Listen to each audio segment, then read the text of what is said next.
Au cours de cette première conférence des ministres de la CEEAC sur les questions maritimes, il s'est agi de trouver les approches de solutions adaptées pour faire des mers, fleuves, lacs et lagunes des espaces sûrs et sécurisés au service du développement d'une économie bleue en harmonie avec les normes de l'environnement dans l'espace CEEAC. Le Conseil des ministres de l'Afrique centrale s'est donné la mission d'atteindre les objectifs assignés par les États membres en vue de s'arrimer aux évolutions souhaitées par la CEEAC. Dans son allocution d'ouverture, le président de la commission de la CEEAC, Verissimo da Piedade, est revenu sur l'importance de la sûreté et de la sécurité maritime pour l'Afrique centrale. Après avoir exhorté les participants à mettre en œuvre les instruments juridiques en la matière dans la zone CEEAC, Jean-Claude Gakoso a réaffirmé l'engagement du Congo à soutenir sans faille les résolutions issues des présentes assises. Je voudrais,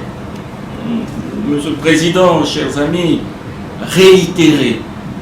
en tout cas sans réserve, la totale adhésion de la République du Congo à l'ensemble des recommandations formulées ici par nos collègues ministres sectoriels réunis dans le cadre du COPAX élargi, que nous féliciterons jamais assez d'ailleurs pour l'excellent travail qu'ils ont accompli. Cette conférence doit être le cadre indispensable pour nourrir notre réflexion sur l'importance de l'espace maritime, pour fédérer nos énergies, pour